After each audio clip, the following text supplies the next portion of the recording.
I am not going to turn the updates back on because I didn't turn them off. Which means, you're going to let me in or what? Unbelievable. Tool. Oh yeah, kind of forgot where I was there. We'll keep going.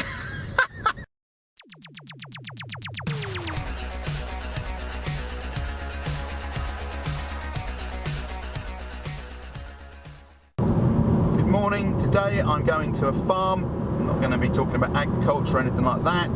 This meeting is about their farmyard cottages. Now the reason they asked me to come in is they attended a Business Think WordPress seminar that we put on about 3 weeks ago. And during the seminar, she kept saying to me, well, my website won't do that. You know, my website, I can't see that. And when we sat down at the end and looked at her WordPress site, it had been designed in a very bespoke way.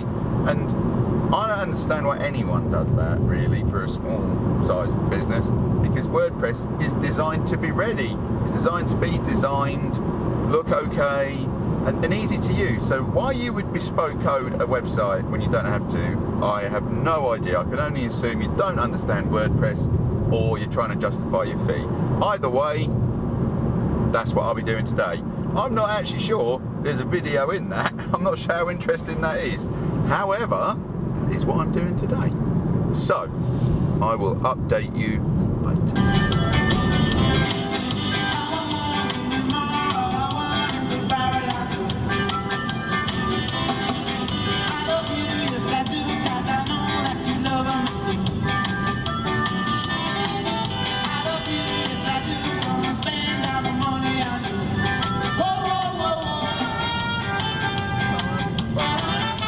Okay, I've left the meeting with the holiday cottage, met the lady, and we looked at her current website.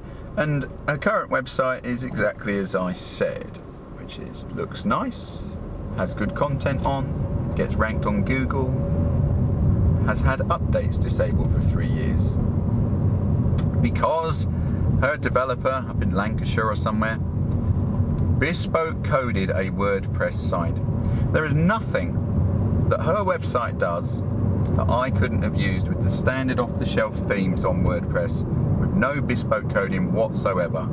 I find that depressing, really, that a web developer would do that. And, being cynical, as I said earlier, there can only be two reasons. You either do not understand WordPress and what it can do, or you're trying to justify your fee. Either way, very poor reasons. There is a place for bespoke coding if you're going to do something very clever, but you know, a standard brochure site for holiday cottage is not very clever. It does exactly what WordPress was designed to do.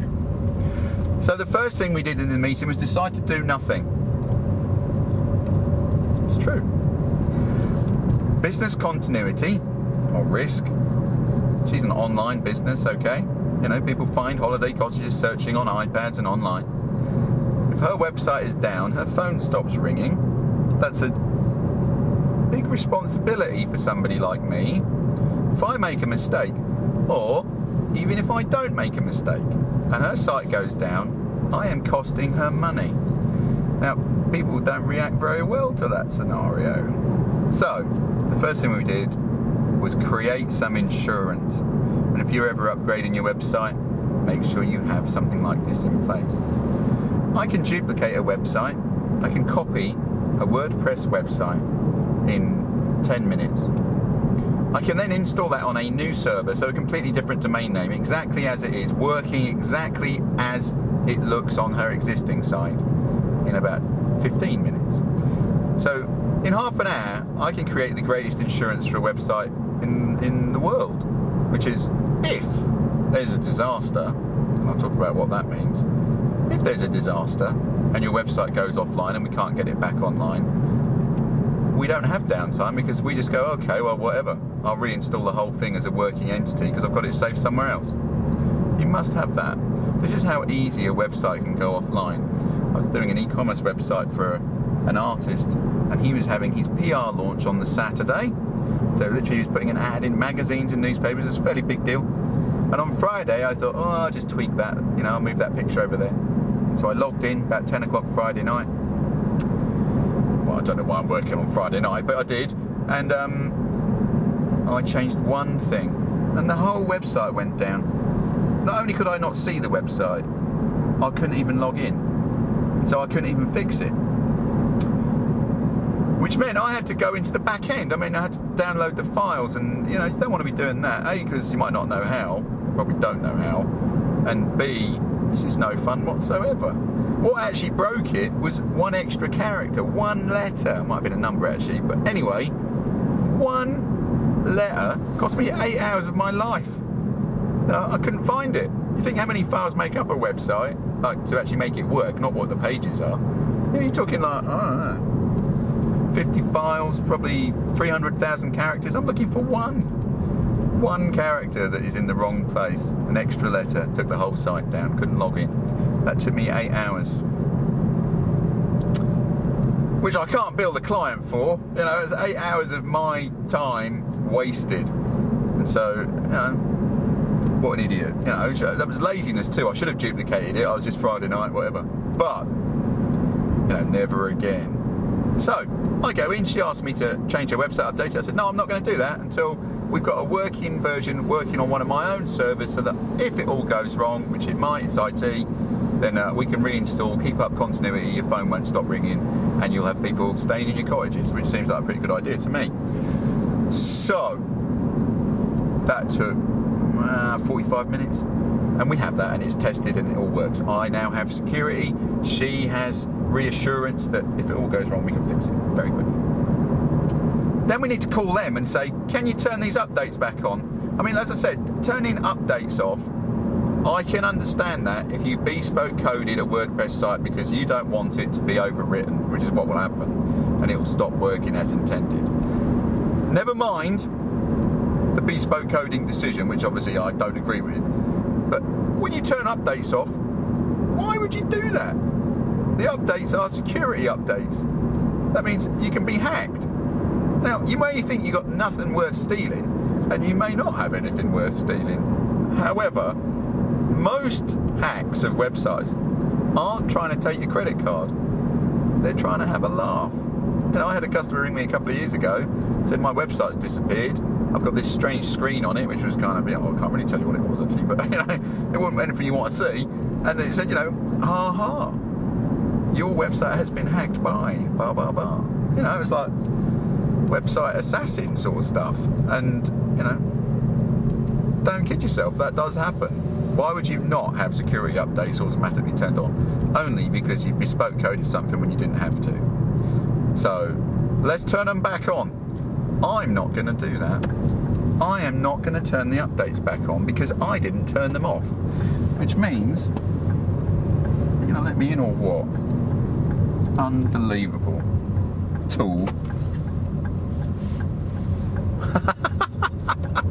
Oh yeah, kind of forgot where I was there. We'll keep going. I meant in a nice way, a nice constructive way, Anyway. I'll keep going. So, I'm not going to turn them back on because you turned them off. And so I don't know how you turned them off, where you turned them off. That is laden with risk for me. I can go in and think I know what I'm doing, but I didn't build it. So I'm okay with solving puzzles, but I'm not going to solve a puzzle that I don't know where the pieces are. That's a waste of my time. It's a waste of a customer's money. And to be honest with you, if you turn them off, you fix them. It's your problem, not mine. I'll do it later.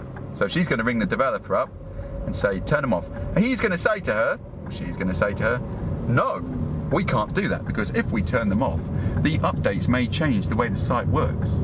And they are correct. They will. However, that's the point. We're trying to change the website. And so she said to me, I'm not sure they'll do it. I said, I think they will. Because it's your website, you paid for it. You pay them the monthly fee. And to be honest with you, you tell them what to do. And so I'm fairly sure they will do that. And if they don't, that's a scandal. And I suspect I'll be bringing them. So yeah, they sort out their own mess and then I'll fix it, basically. A bit.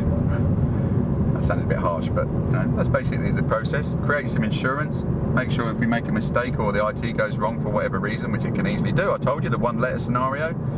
that we can reinstall, have business continuity. If I didn't turn the updates off, then I'm not turning them back on, because that has a risk of taking the site down, and I'm not going to be the one who stays up all night again fixing it. That's no good for the client, it's no good for me. The source of the issue should fix it. They know where the puzzle pieces are. And that's where we got to. They're going to ring them up and say, turn off the updates. They're going to say, no, we're going to insist. The site will go wrong. We'll reinstall the new theme rapidly with the new version of WordPress, which is secure and has all the great functionality updates that it should have. And that's where we got to. So I didn't do anything. Bonus.